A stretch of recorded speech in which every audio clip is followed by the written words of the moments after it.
नमस्कार, आप सबका बहुत बहुत स्वागत है मेरे चैनल नवनीत टॉक्स में। बच्चों, आज हम कक्षा 8वीं की हिंदी की पूरक पाठ्य पुस्तक जिसका नाम है भारत की खोज, और इस पुस्तक को लिखा है पंडित जवाहरलाल नेहरू जी ने।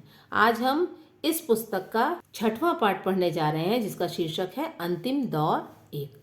इस पाठ में भी बहुत सारे छोटे छोटे शीर्षक दिए गए हैं जिनके अंतर्गत आज हम पढ़ेंगे हिंदुओं और मुसलमानों में सुधारवादी और दूसरे आंदोलन।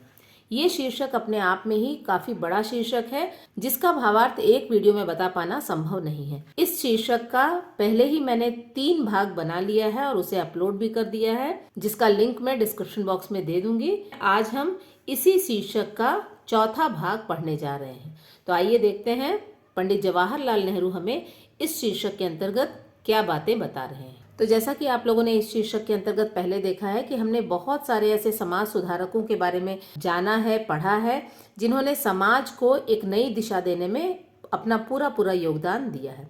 आज इसी चीज को आगे बढ़ाते हुए हम पढ़ेंगे श्रीमती एनी बेसेंट के बारे में। भारत के जो सुधारवादी आंदोलन थे, इसमें श्रीमती एनी बेसेंट का क्या योगदान रहा। तो आइए जानते हैं इनके बारे में कुछ बातें। श्रीमती एनी बेसेंट जो थी वो भारतीय मूल की महिला नहीं थी, बल्कि ये आयरलैंड की निवासी थी। आयरलैंड जो है वो यूरोप का ही एक छोटा सा राज्य है। आयरलैंड में भी एक समय ऐसा था जबकि यहाँ पर ब्रिटिश शासन चलता। भारत में होम रूल आंदोलन चलाया। एनी बेसेंट के द्वारा भारत में होम रूल आंदोलन की शुरुआत की गई। होम रूल आंदोलन के अंतर्गत यह मांग की गई कि ब्रिटिश शासन का जो नियंत्रण है भारत पर, उसे थोड़ा सा कम कर दिया जाए और भारतीय जनता जो है उसे भी अपने देश से संबंधित फैसले लेने या अपने देश को अपने तरीके से चलाने की स्वतंत्रता दी। तो यहाँ पर एनी बेसेंट के द्वारा होम रूल आंदोलन जो था वो भारत में चलाया गया। भारतीयों में आत्मविश्वास का संचार किया। अब यहाँ पर भारत में चलाए गए इन आंदोलनों से बहुत सारे भारतीयों में आत्मविश्वास का संचार हुआ। उनका आत्मविश्वास भी मजबूत होने लगा कि अगर हम कोशिश करें, ब्रिटिश शासन के खिलाफ अगर हम आवाज उठाएं तो हमें भी स्वतंत्रता जरूर मिलेगी। अब यहाँ पर भारत के हिंदू मध्य वर्ग की स्थिति। यहाँ पर भारत में धीरे धीरे एक नए वर्ग का उदय हुआ।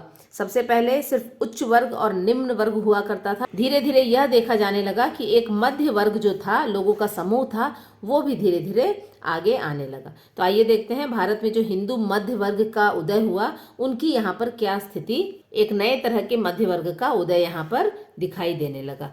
राजनीति की ओर झुकाव ज्यादा था। ये जो मध्य वर्ग था, मध्य वर्ग के जो लोग थे, उनका झुकाव राजनीति की तरफ ज्यादा हो रहा था। ये एक ऐसा वर्ग था जहां पर कि लोग जो थे वो ब्रिटिश शासन के खिलाफ आवाज उठा रहे थे, आंदोलन कर रहे थे, क्रांतिकारी क्रियाकलाप में पूरी तरह से डूबे हुए थे। किसी धर्म की ओर झुकाव नहीं था। ये एक ऐसा वर्ग था जिसका जो झुकाव था वो किसी एक धर्म की तरफ नहीं था। बहुत सारे धर्म के लोगों को मिला करके इस मध्य वर्ग का उदय हुआ था। आध्यात्मिक और राष्ट्रीय विरासत में पूरी आस्था थी। ऐसा नहीं था कि सिर्फ वो भारत को आजाद करने के लिए आंदोलन और क्रांतिकारी इस तरह के जो कार्यक्रम है वो चला रहे थे, बल्कि वो अपने आध्यात्म से भी जुड़े हुए थे, अपने धर्म से पूरी तरह से जुड़े हुए थे।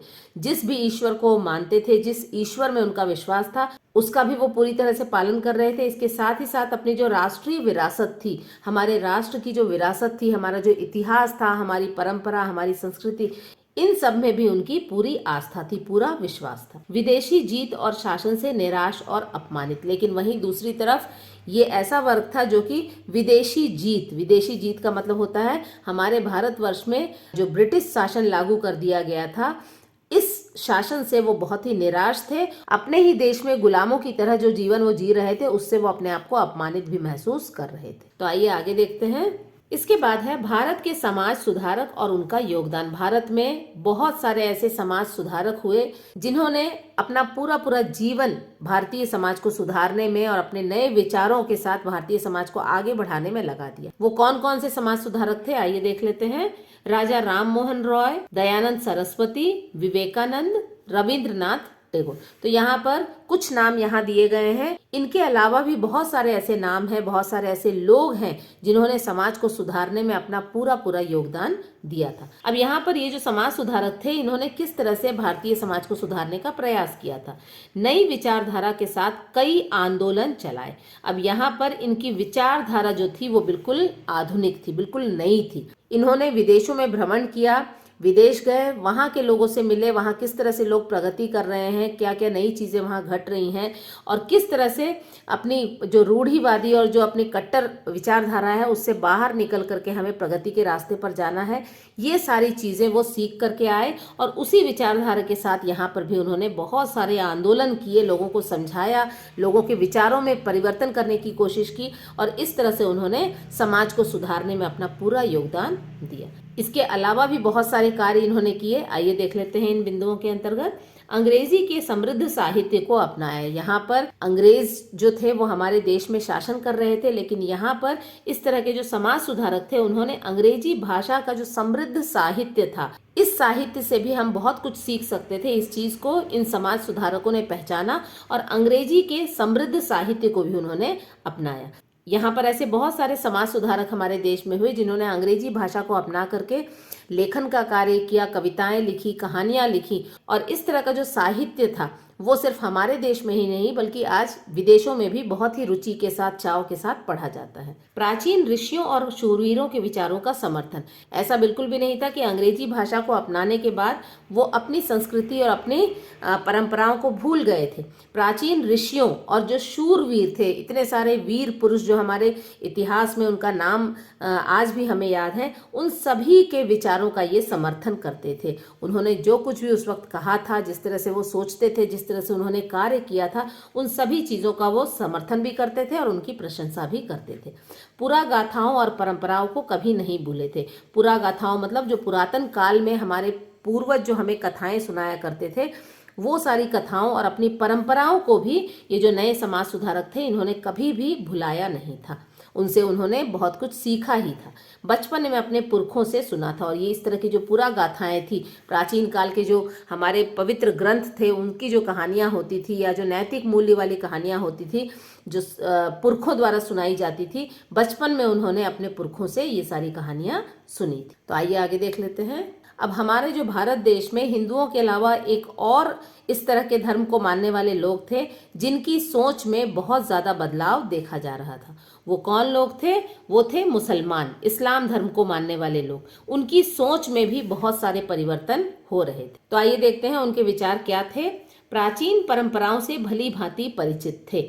अब यहाँ पर जो मुसलमानों का जो वर्ग था या इस्लाम धर्म को मानने वाले जो लोग थे, वो भी अपनी परंपराओं से पूरी तरह से परिचित थे। वो भी अपनी परंपरा, अपनी संस्कृति को भूले नहीं थे। उच्च वर्ग के मुसलमानों द्वारा अर्ध धार्मिक परंपराओं का त्याग।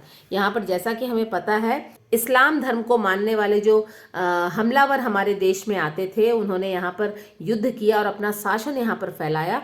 उनके धर्म से प्रभावित होकर के बहुत सारे हिंदू धर्म को मानने वाले लोगों ने इस्लाम धर्म को भी अपना लिया। तो इस तरह से यहाँ पर आधे वो हिंदू थे, आधे वो मुसलमान थे। कुछ जो ऐसे नियम थे, कुछ ऐसे त्यौहार थे, वो हिंदुओं के अनुसार वो मनाया करते थे। कुछ जो ऐसे नियम कानून थे वो इस्लाम धर्म के अनुसार उसे मानते थे। लेकिन यहाँ पर उच्च वर्ग के जो मुसलमान थे, उन्होंने अर्ध धार्मिक परंपराओं का त्याग किया। इस तरह से जो आधे आधे धर्म के साथ ये जो जी रहे थे, उनमें से कुछ परंपराओं को उन्होंने बिल्कुल त्याग दिया था। तो पहले के जो हिंदू धर्म के अंतर्गत जिन नियमों का वो पालन करते थे, उन सारी परंपराओं का उन्होंने त्याग करना शुरू कर दिया था। पूरी तरह से वो इस्लाम धर्म के साथ ही चलना चाहते थे, इस्लाम की भावना के विरुद्ध नहीं जाना चाहते थे। यहाँ पर वो इस्लाम धर्म को जब उन्होंने अपना लिया था, तो इस्लाम धर्म के ही होकर के वो रहना चाहते थे। उसके विरुद्ध वो कोई भी कार्य करना नहीं चाहते थे। दो धर्मों के साथ वो आगे बढ़ना नहीं चाहते थे। अपने कौम की बुनियाद की तलाश करने लगे।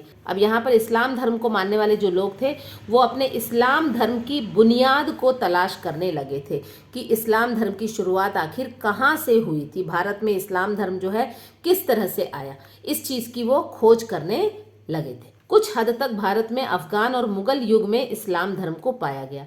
अब यहाँ पर इस तलाश के दौरान उन्हें इस बात का पता चला कि जो अफगान थे, जिन्होंने भारत में हमला किया था और यहाँ पर उन्होंने अपना शासन भी स्थापित किया था, और इसके साथ ही साथ जो मुगल थे, मुगलों ने भी यहाँ पर काफी वर्षों तक अपना शासन चलाया था। इनके साथ उन्होंने देखा कि इस्लाम धर्म जुड़ा हुआ था और इनके साथ ही इस्लाम धर्म जो है भारत में आया था। लेकिन इतना जानने के बाद भी अब भी इस्लाम धर्म के बारे में पूरी जानकारी नहीं थी। लेकिन अभी भी वो पूरी तरह से संतुष्ट नहीं थे। उन्हें अभी भी लगता था कि इस्लाम धर्म के बारे में वो पूरी तरह से जान नहीं पाए हैं और इस्लाम धर्म के बारे में बहुत कुछ जानना अभी बाकी है। ऐसी बहुत सारी चीजें हैं इस्लाम धर्म के बारे में जो उन्हें पता नहीं है और वो इन सारी चीजों को भी जानना चाहते हैं। तो इस तरह से एनी बेसेंट और मुसलमानों की सोच के बारे में इस शीर्षक के अंतर्गत बताया गया है। हिंदुओं और मुसलमानों में सुधारवादी और दूसरे आंदोलन के अंतर्गत जो आज हमने चौथा भाग देखा है, जिसमें एनी बेसेंट का योगदान और इसके साथ ही साथ भारत के समाज सुधारकों के बारे में और साथ ही साथ मुसलमानों के किस तरह के विचार थे, उनके विचारों में क्या बदलाव आ रहे थे, इन सारी चीजों का विस्तार से मैंने यहाँ पर वर्णन किया है। और पूरी आशा है कि इस शीर्षक के अंतर्गत जो आज का भाग हमने पढ़ा है वो आपको समझ में आया होगा। इस शीर्षक का जो बचा हुआ भाग है उससे संबंधित वीडियो भी जल्दी ही आपके पास आएगी। तब तक के लिए अपना ध्यान रखें। नमस्कार।